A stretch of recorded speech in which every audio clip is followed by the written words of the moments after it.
का बीता हुआ कल कभी आपके सामने आया है?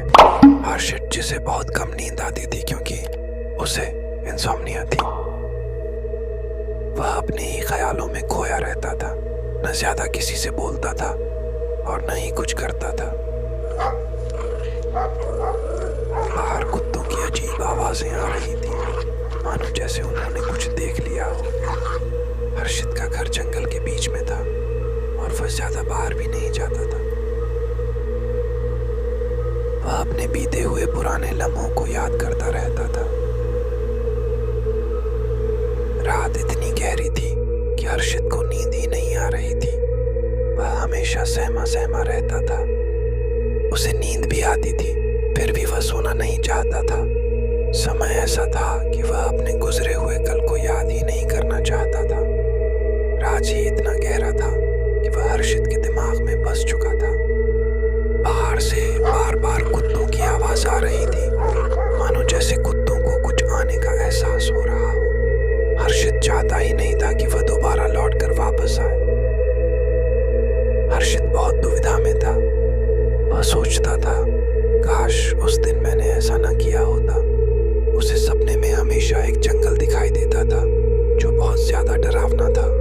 उसे उस जंगल में एक लाल साड़ी पहनी औरत और एक बच्चा दिखाई देते थे, मानो ये सब हर्षित का बीता हुआ कल हो।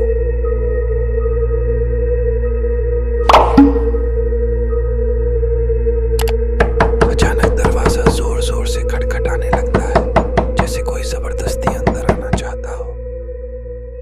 हर्षित एकदम से डर कर चौंक जाता है। उसके दिमाग में बस एक ही सवाल घूम रहा होता है, इतनी गहरी रात में कौन हो सकता है जो दरवाजे को इतनी बेतहाशा ठोक रहा है। उसे शक होने लगता है, क्योंकि इतनी देर रात तो यहाँ कभी कोई नहीं आता। वह इसी सोच में डूबा होता है कि आखिर आज कौन आ सकता है। तभी दरवाजे पर किसी के लगातार और तेज थपथपाने की आवाज गूंजती रहती है, जैसे कोई अंदर आने के लिए बेताब हो। और फिर वो हिम्मत करके दरवाजा खोलने जाता है। वो जैसे ही दरवाजा खोलता है, उसकी आंखें फटी की फटी रह जाती हैं, मानो उसके पैरों तले जमीन खिसक गई हो।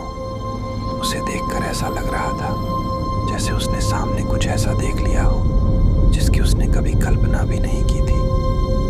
वो वहीं खड़ा होकर एक तक घूरता जा रहा था।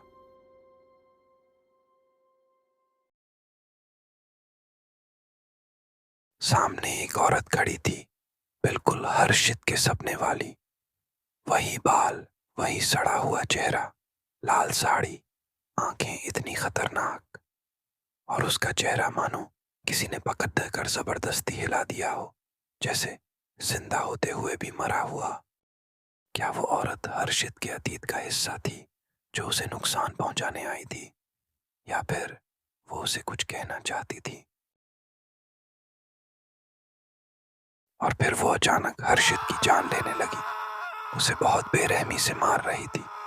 हर्षित दर्द से चीख रहा था।